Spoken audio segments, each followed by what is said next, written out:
মই 12 নং জলেশ্বৰ সমষ্টিৰ পৰা মই প্ৰাৰ্থিত্ব আগবঢ়াইছোঁ। দলীয় আজি প্ৰাৰ্থিত্বৰ পত্ৰ মই জমা কৰিছোঁ।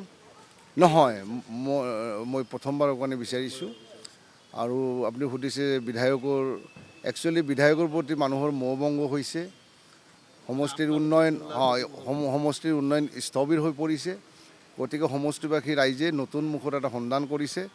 আৰু মই যথেষ্ট কাম কৰিছোঁ, দলীয় কাম হওক, সামাজিক কাম হওক, মই গ্ৰাছৰুটত যথেষ্ট কাম কৰিছোঁ। আৰু মোৰ প্ৰতি সমষ্টিবাসীৰ পাৰভংগা এটা সমৰ্থন আছে। মই আশা কৰিছোঁ আমাৰ দলৰ ঊৰ্ধ্বতন কৰ্তৃপক্ষই মোৰ প্ৰাৰ্থিত্ব এইটো বিবেচনা কৰিব।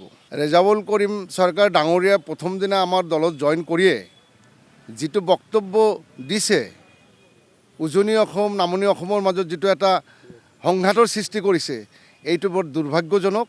আমি তাক এখেতক গৰিহণা দিছোঁ। এখেতে এখন ছাত্ৰ সংগঠনৰ ইমান দিনৰ পৰা এটা প্ৰতিনিধি কৰি আহিছিলে। ঠিক তেনেকুৱা মঞ্চত তেনেকুৱা এটা বক্তব্য দিব নালাগিছিলে। আমি গৰিহণা দিছোঁ।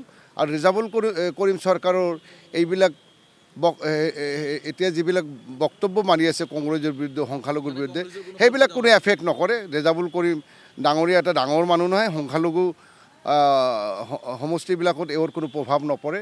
আৰু আমি আছোঁ, ৰেজাউল কৰিম ডাঙৰীয়াক আমি ভেটিবলৈ আমি প্ৰস্তুত হৈ আছোঁ।